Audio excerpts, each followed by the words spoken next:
A barangay kagawad for 2 terms now, Amado Dulatre is concerned about the news that fellow barangay officials from different parts of the country have been accused of endorsing candidates for the May elections. Walang formal na dumating sa amin, nabalitaan lang kung sino-sino dyan sa labas na bawal daw makampanya, yung mga local government officials, na dapat sana, since then, from the beginning pa, nagbaba na sila ng mga memorandum, mga ordinansa o mga resolution.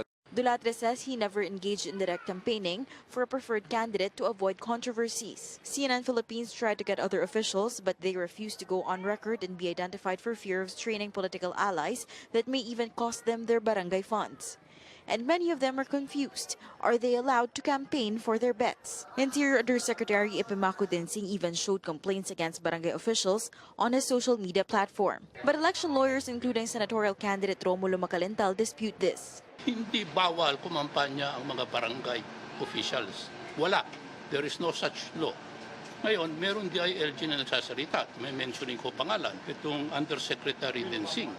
Sinasabi niya na yun daw mga barangay officials na kakampanya, madedemanda. Hindi ho totoo yun. Dapat hindi nila tinatakot yung mga barangay officials. Election lawyers appeared before the Commission on Elections to ask the poll body to clear the air. Ano ang batas na pinanggagalingan nung prohibition na yan? Pag walang batas, wala tayong magagawa. Hindi pwede mag-legislate ang COMELEC, lalo namang hindi pwedeng magawa ng batas ang mismong DILG. In a message, COMELEC says it has yet to issue a statement as it is still looking into the petition. Ang problema kasi, ang COMELEC hindi nagsasalita. I think it is their obligation to clarify. Kasi nagsasalita yung DILG, hindi naman sa sinasabi kong hindi sila magagaling, pero dito sa puntos na ito, mali ang DILG. Trisha Tarada, CNN Philippines.